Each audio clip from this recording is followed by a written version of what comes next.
It can be a dark world sometimes. Don't be afraid to be a source of light. It can be a dark world sometimes. But don't be afraid to be a source of light. Peace, good people. Peace, peace. I'm Karega Bailey. I'm Felicia Bailey, and you are listening to Soul Affirmations with Karega and Felicia.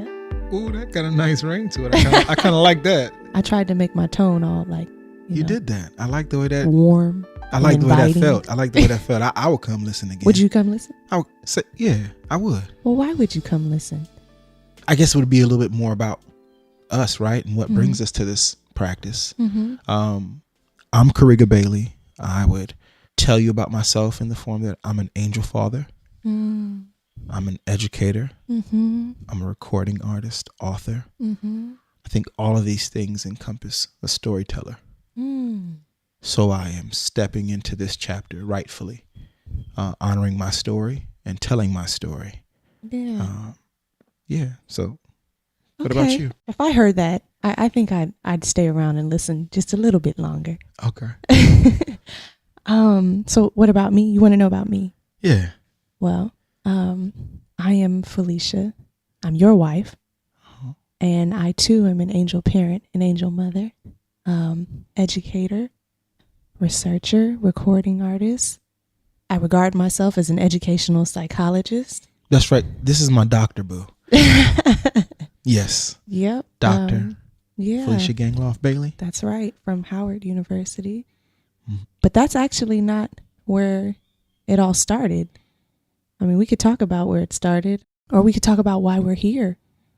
I think why we're here would help folks understand and would give context to where we started. Okay. Well, if you're here, you may know us first and foremost from season 4, episode 5 of Black Love. Stand by me. Stand by me. Wow. I imagine if you're here, that's one of the places where you saw us, heard our story. But yeah, go ahead, babe. I would say certainly some folks might have come to this space from hearing that we were going in to tell more of the story. Some folks might know us from soul development. They might. In fact, it happened at the lake today at my workout. Right? It was just fascinating that was the point, but it was a young person from Camp Akili. Word. Yeah. So that was very profound. In fact, I want to bring that with me into this space right now.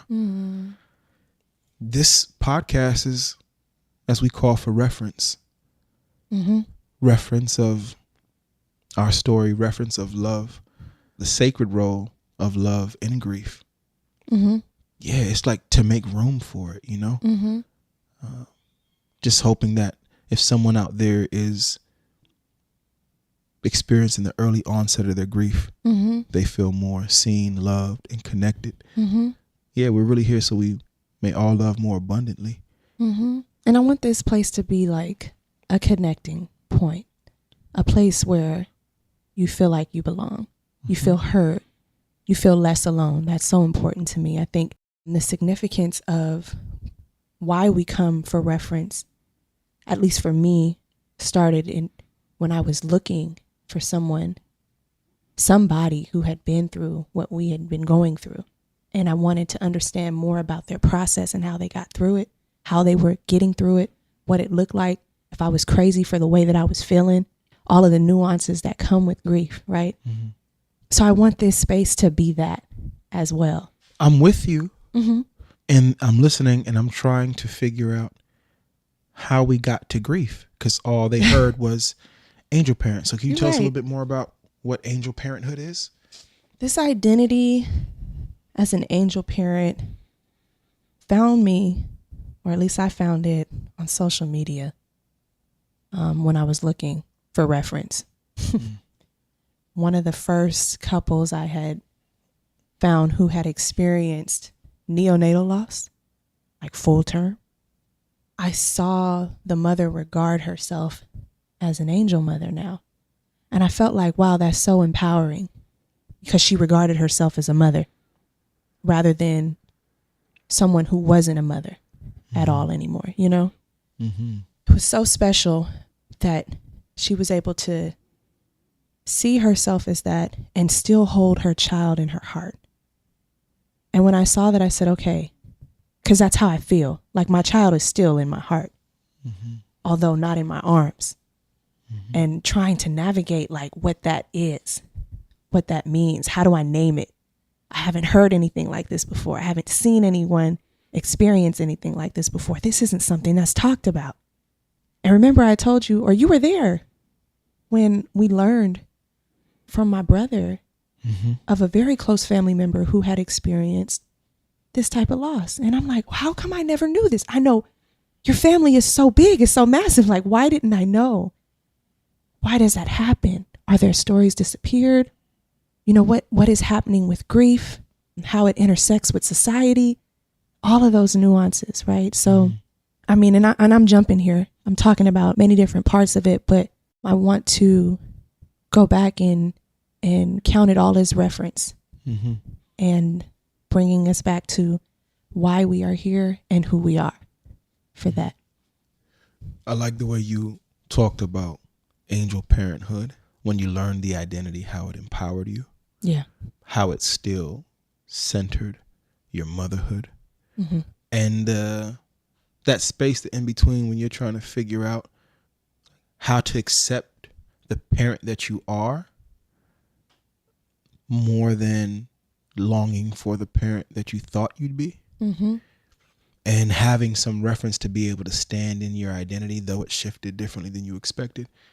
Having that reference is so very important, because when you can stand in it, right, you can then grow with it.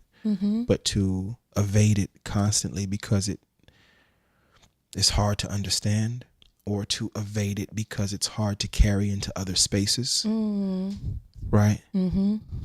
Just a quick context.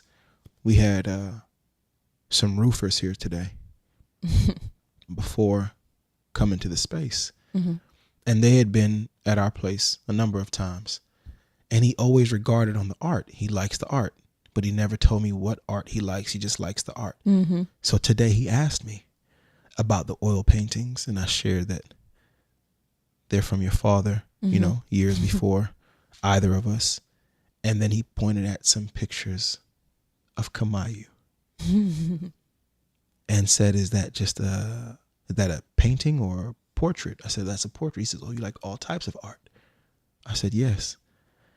And I took a deep breath and I told him who Kamaiu is. And who is Kamaiu? Kamaiu is our lovely daughter. Our daughter born to us September 30th. After a wonderful 41-week pregnancy, who was born to us and transitioned in the same day. Now, these are two roofers that are coming to do another type of work. And I acknowledge to them that this may not be something you hear often when coming into the homes, but I'm having the courage to share this because somewhere in your lifetime, someone might have had a similar experience, but we never know about them. And I don't want my daughter or my love for my daughter to be disappeared. So I have the courage to speak of her daily. And they were so emotionally present with me as I share with them more about Kamaiu. And then they had an understanding of the story in the home and all the pictures they saw. So that was beautiful. Man. And I love that you had the courage to say the truth, right? Say your truth. Because it also keeps her present. So present. Keeps her present in our home. It keeps her present in our lives. It keeps her present when we interact with other people. You know, now they know. And I don't ever want the love that I learned in this season. I don't ever want it to be a part of my past. I want to move through this world with that love always. It's made me so much more whole and connected. It's given me greater capacity to love what challenges me. it's given me greater capacity to see, love in the spaces in the world where it often looks like a deficit. So who Kamaiu made me, when she was born, my daughter, I was born a father. Yep. So I don't ever want to unbecome that version of myself just because my child isn't here in my arms. Right? I want to remain that version of myself. Mm-hmm. And that's why I have the courage to speak of how she transformed my life. And I love that you bring up the love, because I think that's why we're also here. Mm-hmm. Another reason why we're here, not as masters of love, but I think that I'd like to regard ourselves as being here, not to show, but to process and refine love as a practice. Mm-hmm. I think that's so important between us, but also it's so necessary. So very necessary. I want to affirm you really quickly when you said to show. I understand the word selection in that point, but I think of it like when we reveal the processing, Mm-hmm. it's equivalent to when you are in a learning space or exam space and they say, show your work. Right? So if we're here, it's to show the work, the thinking, the Thank nuances, Yeah. the pivots that it takes to really maneuver through this in real time. Mm-hmm. So we're just here to show the work, to reveal the processing, to make room for others in their processing, Mm-hmm. To learn, to say some things out loud that we may not have the courage to say previously, to say them out loud. because that's critically important, Yeah. to be able to say it out loud. So important. So much of our stories get disappeared in the recesses of our mind as we are sifting back and forth on what we want to say to folks Mm-hmm. and what we'd rather just not say, or what we would rather not interface with because we think we'll be misunderstood. Mm-hmm. Right? Mm-hmm. So I hope in this practice we are creating room for all of us. Mm-hmm. So many folks who may have had words unsaid, Mm-hmm. thoughts around love and grief and the complexities, but really we want to make sure you know that the two can happen simultaneously. They are always occurring. Mm-hmm. So we want to make room for that. Mm-hmm. Also want to make room to celebrate the joy and the liberation one feels when love lifts you. Mm. There is a process by which you don't feel lifted right away, but we also want to make room to celebrate when you feel lifted by love, when you feel insulated by love. Because there's so many nuances to the journey of grief, but to make sure we give permission to know that grief isn't always sad. That is the blanket someone has tried to generalize grief as, but grief isn't always sad. Yeah. It's multi-layered. Sometimes the sweet kiss of a butterfly reminds you that your loved one may not be here, but how sweet it feels when that butterfly comes to kiss you. You remember the day we were in the backyard when Yes, I do. the butterfly kissed you? I do. I look forward to telling more of those stories. And I thank you for bringing that up, because we just had a conversation of me trying to now newly identify what joy looks like for me now. Having to redefine these things, redefine gratitude, redefine joy. But all of these points of reference are why we're here. Yep. All of them. All of them. Contextualized in the Black experience. Contextualized. You know I love being Black. As you have, it deserves context. It does. You have to. Yeah. It has to be. It's a lived experience all of its own. Yeah, absolutely. Because of one's Blackness. Oh, yeah. Separate than any other experience. Mm-hmm. So we'll get into that too. I love that. I look forward to those conversations. You know, those are my favorite. Ooh, I love it. I love it. Here's my thing. I hope Black folks are smiling right now.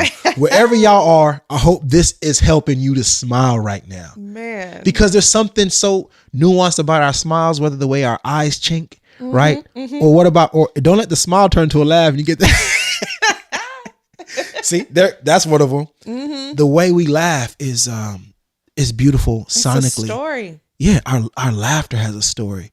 Yeah. It comes from way back. Yeah. So yeah, I hope folks are smiling, laughing. And I like to always frame it as such because it's necessary, but our backgrounds inform that.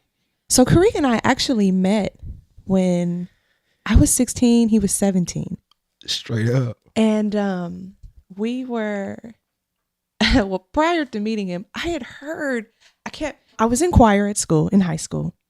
And my friends kept saying that, at least I thought they were saying, Karina's coming to the concert that we have been working on. Who was coming? Karina. I thought they said Karina. Karina's coming to the concert that we have been working on for so long. I think it was like, it wasn't the end of the year, or was it the end of the year concert? It was the end of the year, end of the school year, because it was that winter. Yeah.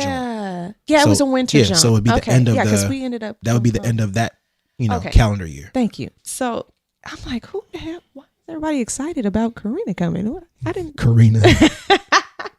And so the day of the concert, I am sitting. No, I'm on stage. Yes, you are. I'm on stage getting ready and we're in practice, kind of just hanging out with friends.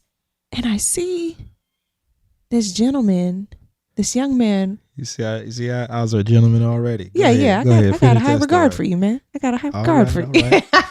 Probably because what I was wearing, we'll get into that. Yeah, because he was walking down and this suede checkered, it wasn't checkered, suede patch.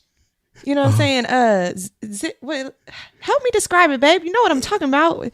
It was suede. Hey, y'all. It was like butter. It was, and he had the butter Timbs on. I had on the butter Timbs. See, y'all got to understand. It's like, this is like 2003. So think like Dave Hollister. Oh, it was Dave Hollister. You understand what I'm saying? That was the reference. He came down and because I'm coming to a recital performance. I'm coming to a recital performance, and you gotta, when you walk in the auditorium, it slants down. Yeah, it was slanting. So yeah, that's what she saw. Now, why is Karega here? Why am I just now noticing Karega? Karega and I did not go to the same high school. Little known fact. Not one day. And the reason why Karega was there is a friend of mine in choir was dating his friend that he was living with at the time. Mm-hmm. And so they showed up earlier before the show started. And so I had an opportunity to see Karega walk in, and I'm like, who is this brother? And I remember, honestly, I always tell this story, and it's so true. And I wish that I had the scientific evidence to prove it. Well, I wish y'all could see the smile on my face right now. But when I saw him, I felt like I was going to know him for a very long time. Just seeing him. Wow. I just felt like, okay, I feel like I'm just going to know this brother. I don't know in what capacity. It wasn't even like, I got to get to know this brother. I just felt like, I feel like I'm going to know this brother. I remember seeing him get on stage, and he was kind of like rapping on the mic. And I'm like, oh, okay, he's into music too. He's into art and I got on the stage? You did, what man. Was I you doing was there? playing. You no, stop. That's not even true. No, it is true. That's not how I remember the story. What would I be doing on stage at your recital? Well, this is before everything started. So people weren't in there. We were all playing around. People were like playing on the keys. That's what was happening. Okay, so were there other students on stage that weren't a part of the production? Yeah. I like you to say that as well. I apologize. You see what I'm saying? Like the way you just told the story I didn't is frame it right. I'm walking in. I'm just trying to paint this picture, man. Who is this brother? I walk in to your recital and somehow I end up on stage. That's what I just heard. That's what this brother did, y'all. That's not how it goes. All right, but listen. So I'm sitting down in the audience, sitting next to my best friend, Janelle. And then I get up, I'm doing my thing. And then I see Karega is sitting next to Janelle. So I walk over there to go get to Janelle and to situate myself to meet this brother. Which means she intentionally walked by me. She could have entered the aisle from the other side. I could have. No, she wants to walk from the side nearest me so I could do the church scoot up. You know, you got to let somebody go by in the aisle. So you got to do that scoot up. Uh-huh. And so either way, he inquired about me to Janelle. But I introduced myself at that time, right? I told you who my name was. And then when I was leaving, you were saying like, you will see me later, right? After the show. And after the show, we all ended up going to Chili's, and we all ended up, by we all, I mean like my peers, my friends, Karega and his friend, and he came with Marcus. And my mom actually let me go that night. So that was great. And I remember as I was actually the first to leave because my mom don't play. And I went around the table and said bye to everyone and said bye to Karega, gave him a hug. And Karega was like, you're going to see me again. And I think, what was it? The next weekend on a Friday, he called me. Uh-huh. And that's how we met. And ever since then, it's actually been cracking. Yeah, It's been cracking. We've been cool. So I think there might have been some, like, I might have recognized some of the MCs on stage from your school, some of the homies that might have brought me up there. I don't remember definitely trying to get next to you though. I definitely was trying to do that. Yeah. But after high school, we both attend Hampton University. Yes. And Karega went first. I did go first. He did go first. Karega graduated a year before me, so. But I'll also have to give you this context. In no way did Felicia follow me. So when I met Felicia, she was already clear college bound about where she was going, because Felicia is a classically trained pianist. And she's been playing piano at that time from the age she was 6 all the way through high school. And she had a well-renowned. I think I even played for the concert. Yeah, you did. Yeah. I saw you play that night. Yeah. Well-renowned piano teacher. Yes. God rest her soul. Precious craft.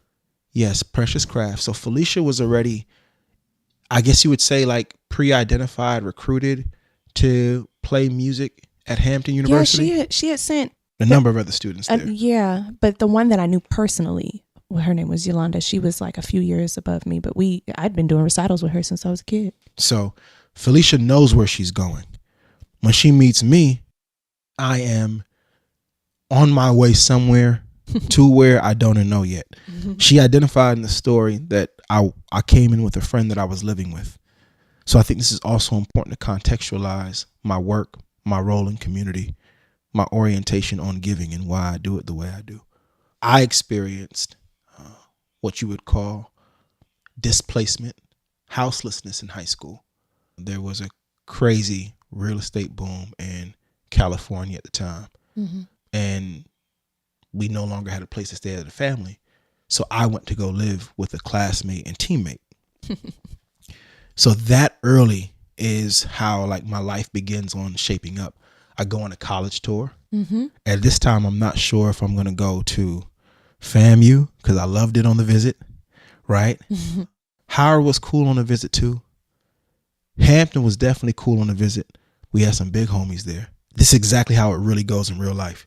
My friend's father, who helped pay for me to go on this college tour, here's what we like, knows me and Marcus's personality, and says, hey, man, based on your personality, I don't know if you and Marcus are going to get out of FAMU in time.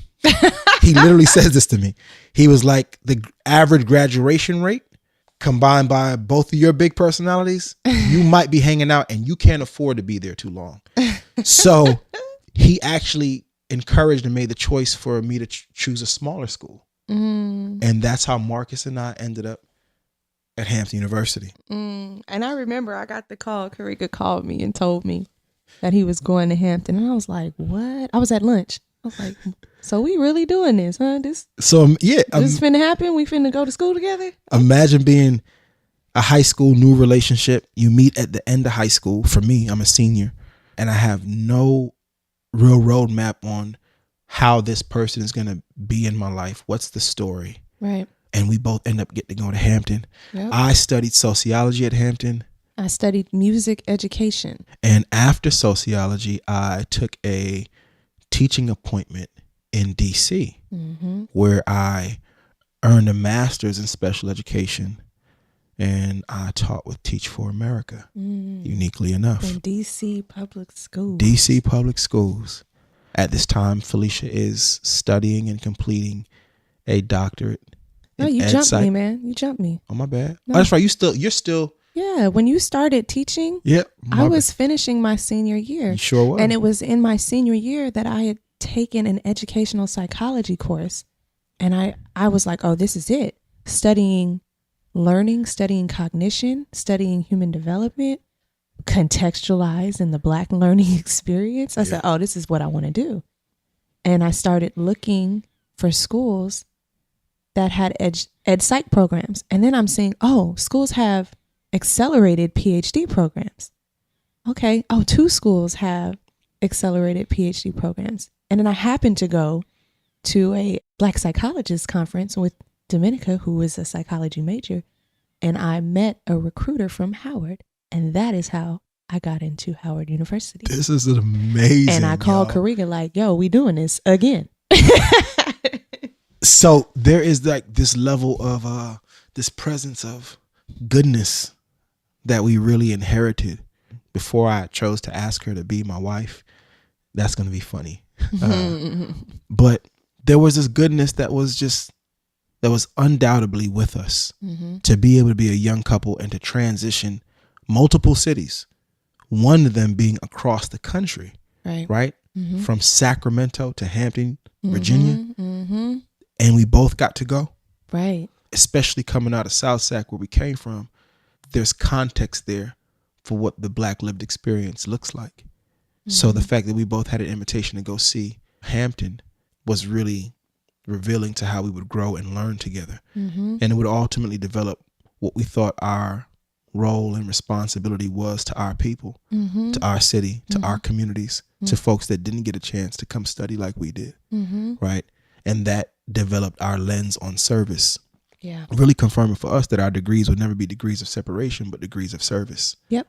And we determined that early based upon some things we saw at Hampton and some things we saw, in the community around. Downtown Newport News is where we spent a lot of time engaging with young folks. So we knew we wanted to like be in service to our people. Even before we were married, it was a value that we both held. So now Felicia's in DC. Yeah. And I think that's where it really kind of starts to, at least for me, like really inform my lens. Yeah. I had the opportunity to share your experiences as a teacher, not as a participant, but as an observer in your experiences, and also had the opportunity to study Black achievement motivation and watching those things kind of unfold before me, the nuances of them and being able to understand them based on your experience and what I'm reading in text, so special and so rich to be able to do that. DC is such a beautiful place. Yeah. Such a beautiful place for the Black experience. And one of the most resilient places I've ever encountered for Black lives. Yeah. And I say all of that also to just even point out that it informs my lens. Big time. Big time. I guess I've already said that and I'm saying it again. It informs my lens. And what we neglected to mention though, too, babe, though, was the intersections of our learning with our music. So we met in music. Yeah, we sure did. And we continued to use music as a connecting point between us. So Karega actually was Mr. Pirate at Hampton University in 2008. Here we go. And we actually collaborated. That was our first collaboration. Our very first collaboration. Karega wrote a poem about the Gina 6 and what Black life was like at that time, and even like Sean Bell, him being gunned down, and what that looked like at that time. What was that? 2007, 2008. And I was like, Karega, man, we got to do something different. Everybody knows you as a poet, but you should let me play with you. And so we did our first collaboration together. That is true. And we won Best Talent, and he also took the crown as Mr. Pirate. And the whole of Northern California rushed the stage. It was one of the highiest moments in Hampton University history. You just go ahead and put that on wax and put that on fact. They know that. Man. And this carried over into DC. And Karega started documenting through poetry, through song, his experiences in the classroom. And I had an opportunity to be a part of that. Yeah, she did. I would say, Fee, I think music in real life, it scores our life. Right? It was literally there at the inception as we met and has played a portion of our life and storytelling every step of the way, not exclusively to music, because I get to the point in life where I remember how does this even write itself in a song, right? Concerning some of our losses, but music has scored our relationship, and I enjoy that reality of it. I enjoy how it connects us to many. I enjoy how our story is, yes, our story, but so many have access to it because of the stories we've told through song and beyond. When Fee talks about me and the early documentation of the work in DC, I didn't know it then, but what I was experiencing was shaping and forming my values as life would take me on a course. So DC, 2008, 2007, 2015 is just a very special time in that city. And I'm sure there are more dates historically, but as we saw the rapid displacement due to gentrification, it changed the landscape of the city. So the DC that we were in is not a DC that still exists in many forms. Right. So we caught the end of an era, if you will. Did. That was when Obama was president. Yeah, exactly. I mean, it's Obama's presidency. Yeah. Just lay that as context, right? But what it meant to be in Southeast and what it meant to be in Northeast and what it meant to be, Berry Farms and Simple City, all these other places, right? Where the young folks gave me access to their life and chose to trust the hopes and the seeds and the dreams that I was cultivating. And that was the earliest writing. And Felicia would score those writings with original piano, and we would perform that up and down U Street, Waldorf, wherever there was poetry happening. We were taking this because that was just the early wine and cheese. Just wine and cheese. That was the early parts for us of like this therapeutic lens on like narrative therapy, telling the story and letting it take residence. Yeah. We didn't know it then, but so glad that I learned to document in those ways, and so grateful that our students, our young people, let us into their lives in a way so we could really see the beauty of Black life in all of its variances, in all of its different presentations, learning to see how mothers loved so deeply, even when the school thought otherwise because she couldn't make it to conferences or didn't answer when we called. Come on. But to know that this mother loves her child, it made me a better educator, made me a better human, made me a better man, right? To be able to count her love as valid, even though it doesn't show up the way we thought we wanted to show up. To be able to see fathers in public and community in transit, and they would make time to talk to me because they understood the role I was playing in their young people's lives, right? In their children's lives. So DC very clearly, very concretely was one of the first instances where I was learning how to love what challenged me. My background is special education, DC public schools. I was first placed in a setting for students who they identified as emotionally disturbed, except that they put them all in one building, and that clearly violates I will never forget that. IDEA. But beyond these things, this is where I was situated. I had to practice love here to even be a credible teacher. So learning to love in those circumstances. When I tell y'all, this is one of the most challenging spaces. I remember hearing stories about these students, and I would be like, yo, what are you saying? Karega's first day of school, there was a student on his desk kicking papers off. The very first day I walked in, he was standing on top of the desk, beating his feet. Right? So if you've ever seen how the go-go dancers go, so all I'm seeing is his hands on his chest, arm flaring out, and his feet was just going on top of the desk. And he was nice with it too. And then he was just punting off papers, right?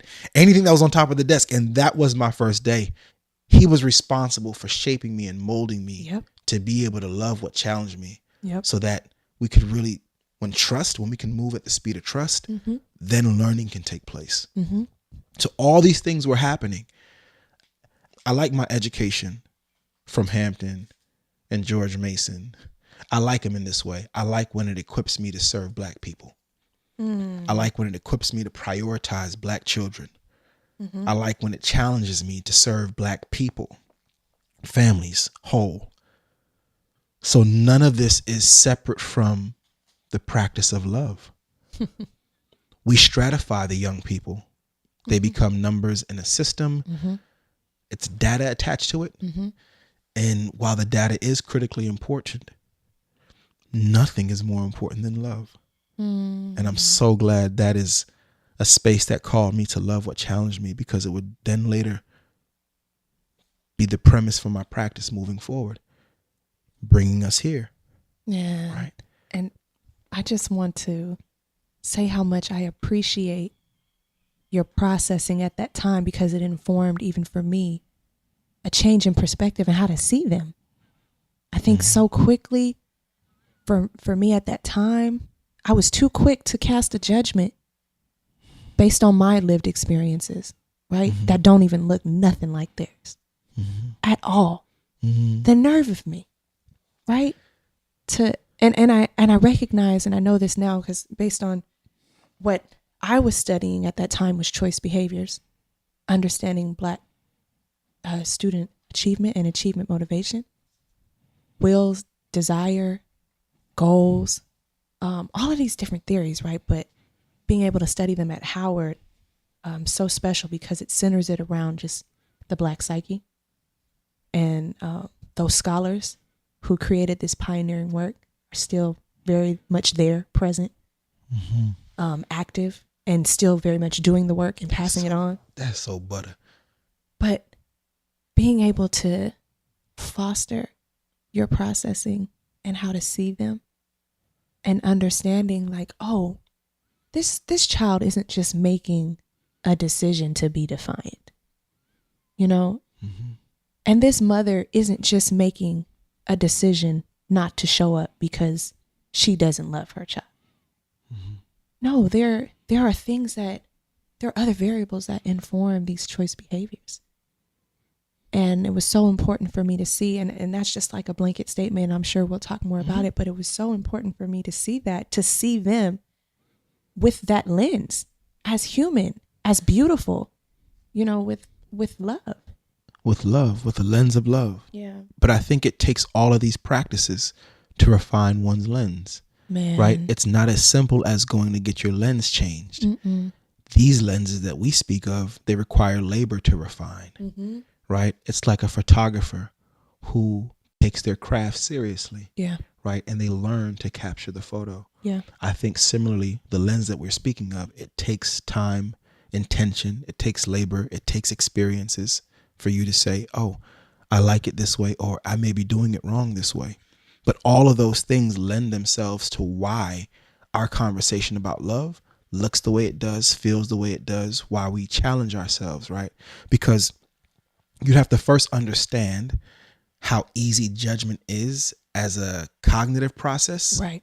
to understand why so many people judge first instead of loving, right? It's the cognitive, the brain does what the brain does. That's what it does. It's going to do it. But if we have messaging that teach us how to implant love instead of judgment, right? If we develop language and lenses that teach us to understand that difference doesn't mean deficit, right? But that when we can bridge across difference, we truly can understand the power of love and how expansive it is. Yeah. So all of these things, I think they lend themselves to our practice, our backgrounds, but ultimately where we stand in angel parenthood. Yeah. So I'm grateful for the work. I'm grateful for the young people who informed us. I'm grateful for the practice. I'm grateful for the institutions that helped frame some of our thinking behaviors, that taught us how to see Black people in all spaces. And I'm so thankful for the love that teaches me how to love Black people from all spaces. Right? So if we may all love more abundantly, this is why we're here. Yeah. So that grief can be counted as love. Yep. So that the margins can be seen in love. We are here to talk about why we affirm, right? Yeah. Why is it SOL Affirmations with Karega and Felicia? Right? We're talking about the affirming. That practice was one of the things we had to learn to do. Yeah. When the waters got deep. Yeah. Because what we learn is that cognitively and in behavior, there are certain behaviors that will happen when we are triggered with traumatic experiences. One of the things that can happen certainly when we are triggered with traumatic experiences, our breathing changes. I saw this in young people all the time. The breathing changes. The response to adversity changes. The patience and the capacity changes, right? Some would call this fight or flight mode, right? So if this happens to us when we are triggered, or even better, if you're listening to this segment and you are creative, and let's just say you had a deadline or you love the creative task you were in. I've experienced it in my own life where I'm working on a project and I might forget to eat. Now, if I can forget to eat, yet I know eating is necessary, right? Nutrition. Like the first human need. You get what I'm saying? But if I can forget that, what else might I forget when the waters get deep? What else might I forget when life gets challenging? What else might I forget when I experience the unplanned transition of our daughter? What else might I forget when I lose my brother to gun violence? What else might I forget when I lose student after student? Like what I might forget along the way? Yeah. So that's why it's Soul Affirmations. That's why we're here. That's why we're here, and that's why we affirm. So, Karega, I want to read one of the affirmations that you have written in the text, Soul Affirmations. And just for clarity's sake, soul is SOL, standing for Source of Light Affirmations. And Karega wrote a book that is actually a toolkit for reflection and manifesting the light within. This book was written after he experienced the transition of his brother to gun violence, and it is also a reflection of his processing with his students. And I want to read this affirmation to you. Before you read the affirmation, No. it was made in reflection of my brother's transition. Yeah, go ahead. Clarify for me. It does examine my thinking and habits of mine as it pertains to my students. But it was bound and formatted and put together while we were pregnant. That's right. With Kamaiu. That is right. So Kamaiu was with us when we were Bring it all together. bringing this work into the world. Kamaiu was with us when we recorded the album, the Soul Affirmation Deluxe album that's available. Kamaiu is there with us. So that's why this text has lasted, I think, and has been able to come into this season of my life because I've let so many things go from previous seasons. They don't fit this season. But Soul Affirmation was able to make the transition because Kamaiu was with us when we were downloading this wisdom. I love it. Thank you for bringing that into the space, because you're right. It all comes together. So this affirmation, Karega, you wrote, it says, "Today I will be patient with myself. The goal is to be present, not perfect. Today I will be patient with myself. The goal is to be present, not perfect." Tell me why. That's so beautiful for today. Coming into this segment, coming into this recording, coming in with all these ideas about how might I best tell my story? What do I need to remember? How do I send her my daughter? How do I speak of her? What do I need to say? For an angel parent, you can never find too many things to say about your child because you had so few moments. So you remember these things. And you ask yourself, what do I want to lead with? How do I show up as her parent? Yep. How do I make sure she's not forgotten? How would I create this? How do I speak this in a way that people might be wanting to hear it? How do I make sure they're not too sad? All these things race through my mind before even coming to this. How will they feel about it, right? All these things race through my mind. And I had to remember that the mind is going to do what the mind is going to do. So let the thoughts go and let them come and let them go and let them come. But my goal is to be present. Not perfect. Not perfect. So I may not deliver it perfectly for every listening demographic. It may not land for every type of person. I may not be able to pull somebody in who wasn't previously here. And I had to be okay with saying this is for who it is for. And it can only happen if I'm present. So that is the affirmation as it speaks to this segment. Hey. Today, I will be patient with myself. The goal is to be present, not perfect. When we don't hold ourselves to a standard of perfection, we give ourselves so much room to experience the ebbs and flows of life, which is really what has written my story more than my plans. The ebbs and flows have written my story. So if you find that that is your experience as well, then I hope that this segment helps you to be present. I hope that it helps you to love what challenges you. I hope that it helps you to love more abundantly. I hope that it makes space for folks to learn the love, that they did not lose the love, although they may have lost the person or the expectations that they thought they'd have with that person. You didn't lose the love. So all those things are abundant when we aren't trying to be perfect, when we aren't held hostage to the imaginary standard of perfection. It's this love that's more abundant. It's this love that gives us freedom. And that's what I mean when I say black love is black liberation.